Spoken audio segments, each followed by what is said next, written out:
ముఖ్యమంత్రి జగన్ ఒక 420. ఇది నేను చెప్తాం కాదు, ఆయన అఫిడవిట్ లో స్వయంగా ఆయన రాసిన కేసులు 28 420 కేసులు. ఆయన పక్కన ఒక సలహాదారుడు 840 840. ఆ సలహాదారుడు పేరు ఏంటో తెలుసా? సజ్జల రామకృష్ణారెడ్డి. ఇచ్చేదంతా పనికిమాల సలహాలు, కానీ ఇప్పటికీ జీతాల రూపంలో 150 కోట్ల రూపాయలు సంపాదించాడు ఈ వ్యక్తి.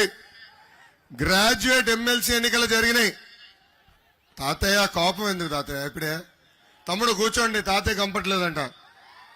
అన్నా మీరు కూర్చోవాలి తమ్ముడు, వెనకాల తాతయ్య కంపట్లా. కూర్చో కూర్చో కూర్చో కూర్చో కూర్చో అబ్బా తమ్ముడు, కూర్చోవాలా. పక్కకు రా, వెనకాల కంపట్లేదంట.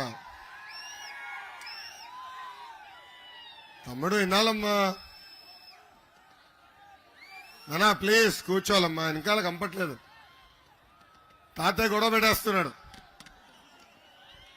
మీరు కూర్చోపోతే కుర్చీ నా వైపు వచ్చేటట్టు. స్వామి కూర్చోండి, ముందల కూర్చో స్వామి, పుణ్యం ఉంటుంది నీకు. కూర్చోనా కాంటే ముందల వచ్చి కింద కూర్చోండి, తప్పదు. ఇంకా కుర్చీలు లేవు, తక్కువనే కదా. కూర్చో, పల్లెని ముందరకు వచ్చి కూర్చో అబ్బా, ఇంకా తప్పదు కదా. తమ్ముడు ప్లీజ్. గ్రాడ్యుయేట్ ఎమ్మెల్సీ ఎన్నికల్లో 3 స్థానాలు తెలుగుదేశం పార్టీ గెలిచింది.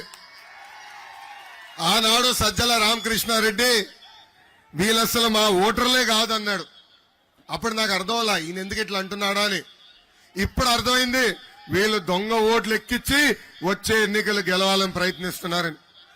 ప్రభుత్వ సలహాదారుడు సజ్జల రామకృష్ణారెడ్డికే 2 ఓట్లు ఉన్నాయండి ఆంధ్ర రాష్ట్రంలో.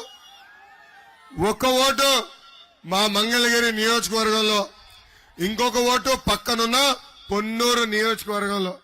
అంటే ముఖ్యమంత్రి సలహాదారుడే దొంగ ఓట్లు వేసేదానికి సిద్ధమయ్యే పరిస్థితి ఈ రోజు ఆంధ్ర రాష్ట్రంలో మనందరం చూస్తున్నాం. తిరుపతి ఉప ఎన్నికల్లో వైకాపా పార్టీ గెలిచిందంటే దానికి కారణం ఈ దొంగ ఓట్లు. ఆ రోజే చెప్పే అధికారులకి, ఎవరైతే తప్పు చేసి దొంగ ఓట్లు ఎక్కిస్తున్నారో మీరందరూ జైలుకి వెళ్తారని. ఇప్పుడు ఏమైంది? ఎలక్షన్ కమిషన్ ఒక ఐఏఎస్ ని, ఒక డిఎస్పీ గారిని, సిఐల్ని, ఎస్ఐల్ని ఏకంగా సస్పెండ్ చేసింది. రేపో మాపో ఎంక్వైరీ రిపోర్ట్ బయటకు వస్తుంది, వాళ్ళందరూ జైలుకి వెళ్లే పరిస్థితి కూడా రాబోతుంది. మళ్ళీ అధికారులు చెప్తున్నా, ఎందుకబ్బా నా రెడ్డి బుక్ లో ఎక్కాలనుకుంటారు? ఎందుకు నా ఎర్ర బుక్కులు ఎక్కాలనుకుంటారు మీరు?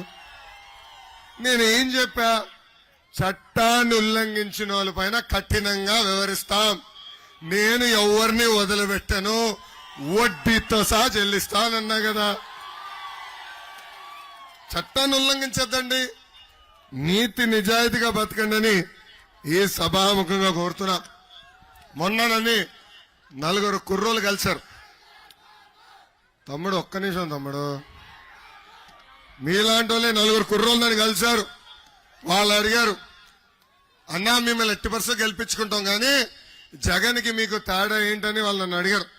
అప్పుడు వాళ్ళు చెప్పా, నేను అంబేద్కర్ గారు రాసిన రాజ్యాంగం నమ్ముకున్న వ్యక్తిని, జగన్ రాజారెడ్డి రాజ్యాంగం నమ్ముకున్న వ్యక్తి.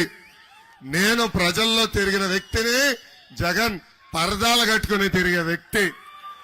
నాది స్టాన్ఫర్డ్ ఎంబీఏ అవుతే Jagan 10th class paper leak లో పోలీస్ స్టేషన్కి వెళ్లిన వ్యక్తి. నాకు క్లాస్మేట్స్ ఉంటే జగన్ కి జైల్ మేట్స్ ఉంటారని ఆ కుర్రోళ్ళకి చెప్పిన.